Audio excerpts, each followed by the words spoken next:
माननीय सभापति महोदय, आपका संरक्षण लेते हुए आज प्रथम बार अनुपूरक बजट पे बोलने का मुझे सौभाग्य मिल रहा है। और अनुपूरक बजट वो बजट जो एक तरीके से मैं समझता हूं कि मिड टर्म रिव्यू होता है। सरकार अपनी जिस मंजिल पे जाना चाहती है उस मंजिल में पहुंचने के लिए अगर कुछ पुनर्विचार करना है तो अनुपूरक बजट के माध्यम से होता है।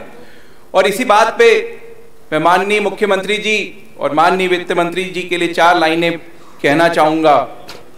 मंजिल को पाने आया हूं, मंजिल को पाकर जाऊंगा। मंजिल मेरी मुश्किल है फिर भी कोशिश करते जाऊंगा।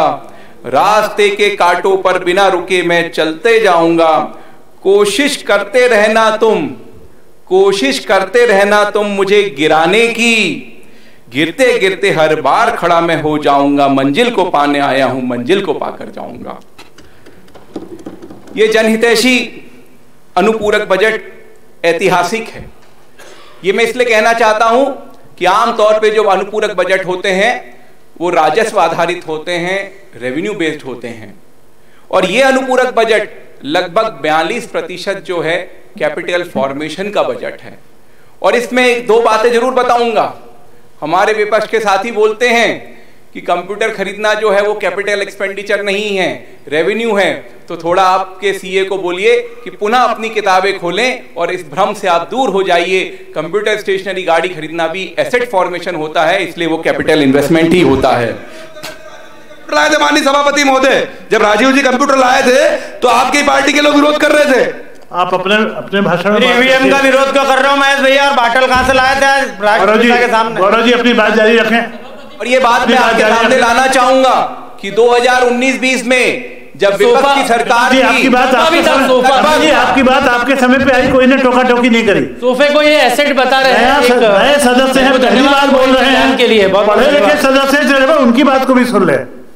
2019-20 में जब आपकी सरकार थी और आप जब अनुपूरक बजट लाए थे तो मात्र 11% राशि आपने कैपिटल फॉर्मेशन के लिए रखा था और 89% आपने राजस्व के लिए रखा था। ये अंतर है हमारी सरकार में और आपकी सरकार में। आगे भी एक तथ्य रखूंगा, लेकिन पहले बधाई देना चाहूंगा माननीय वित्त मंत्री जी को। लगभग 60% बजट जो है किसानों के हित का है, किसानों के हित में रखा गया है। इसलिए 2 लाइनें मैं किसान के लिए भी कहना चाहूंगा। मिट्टी से जुड़कर के तो इन खेतों में लहराए हैं, सूखी सी बंजर जमीन को उपजाऊ बनाए हैं। तेरी इन संघर्षों में तेरी विजय हो, जय हो किसान तेरी सदा सदा ही जय हो, सदा सदा ही जय हो। लगभग 40% राशि जो है सप्लीमेंट्री बजट की, अनुपूरक बजट की, किसानों के लिए अटल कृषि ज्योति योजना के लिए रखी गई है, जिसका पैसा किसानों के जो बिजली के बिल हैं, मोटर के, पंपों के, उनको भरने के लिए सरकार सहयोग करती है ऊर्जा विभाग को। साथ ही साथ मैं ऊर्जा विभाग से निवेदन भी करना चाहूंगा कि किसानों को उत्तम बिना कटौती की बिजली प्रदान करने में वो अपना सहयोग प्रदान करें। सहकारिता विभाग से जब कृषि का लोन लेता है किसान, तो उस अल्पकालीन ऋण पे भी ब्याज का अनुदान के रूप में यहां पे लगभग 50 करोड़ की राशि रखी हुई है। साथ ही साथ समय का लाभ लेते हुए माननीय वित्त मंत्री जी से पुनः निवेदन करना चाहूंगा कि मुख्यमंत्री कृषक फसल उपार्जन योजना के माध्यम से बालाघाट, सिवनी, मंडला के धान उत्पादक किसानों को भी धान पर बोनस की राशि प्रदान करें, ताकि हम सब किसान भाई जो हैं प्रसन्नता से आपको धन्यवाद प्रदान करें। किसानों को ही सिंचाई के लिए नर्मदा घाटी विकास परियोजना की लगभग 10% राशि इस अनुपूरक बजट में रखी गई है, 2000 करोड़ की।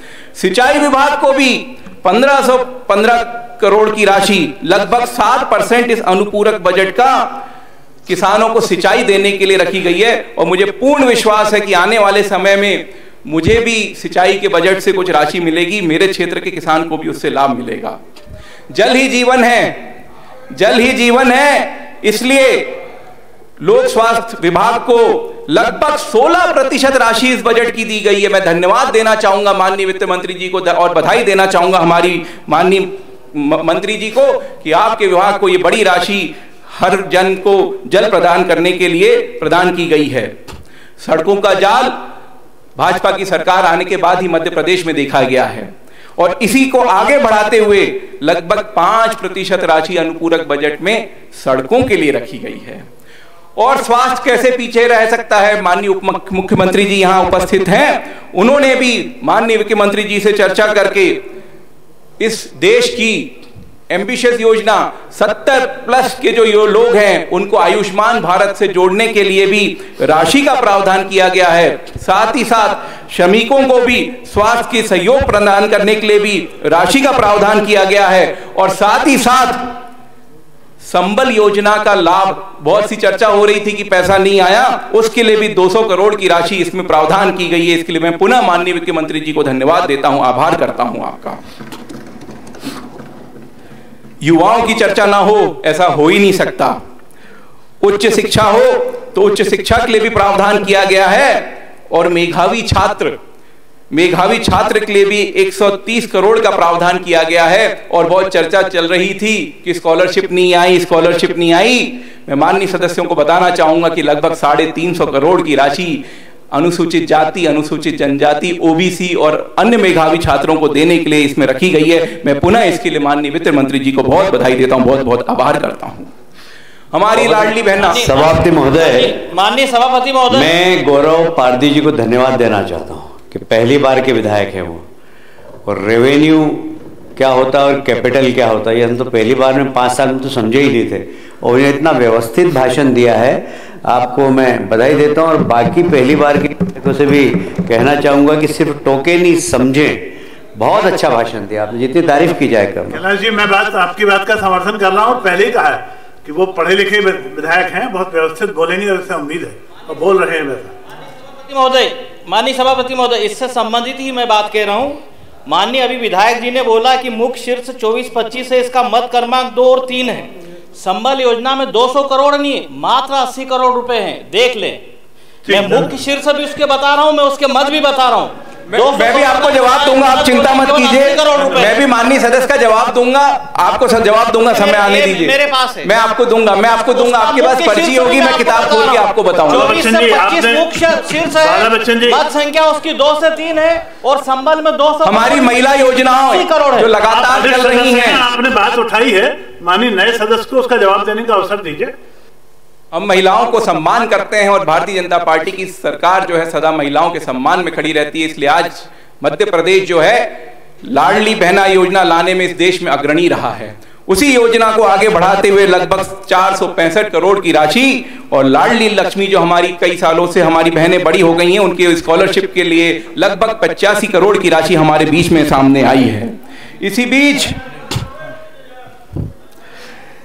खेल और युवा कल्याण, इसके लिए भी बहुत दिनों बाद देखने को आया है कि भूमि और भवनों के क्रय के लिए कैपिटल फॉर्मेशन के लिए इसमें राशि व्यवस्थित की गई है। और जो बात भूलनी नहीं चाहिए, मध्य प्रदेश आने वाले समय में उद्योग के क्षेत्र में एक नई पहचान बनाने वाला है।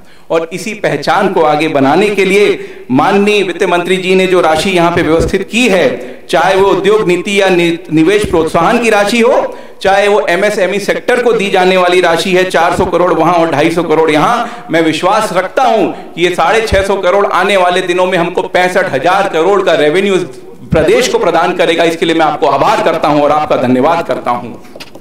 साथ ही साथ आप सबको मैं यही बताना चाहूंगा कि ऐसा नहीं है कि हम सिर्फ काम करते हैं लेकिन आनंद भी लेते हैं। इसलिए माननीय वित्त मंत्री जी ने पर्यटन के क्षेत्र के लिए भी 131 करोड़ की राशि यहां पे आवंटित की है। पुनः मैं आपको उसके लिए बधाई देता हूं। और ये कोई राजस्व खर्चा नहीं है, ये रेवेन्यू कैपिटल फॉर्मेशन के लिए रखा गया है। और चूंकि भारत गांव में बसता है, इसलिए गांव के लिए भी 1000 करोड़ से ज्यादा की राशि आपने यहां पे दी, उसके लिए पुनः मैं आपको बधाई देता हूं।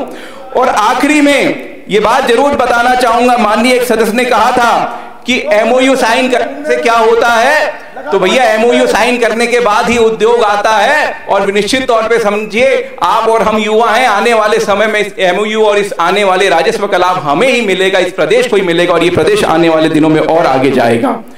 साथ ही साथ एक चर्चा हुई थी, पुनः उस बात को मैं रखना चाहूंगा कि 2002 में इतना बजट था, 2003 में इतना बजट था, उस समय इतना कर्जा था, आज इतना कर्जा है।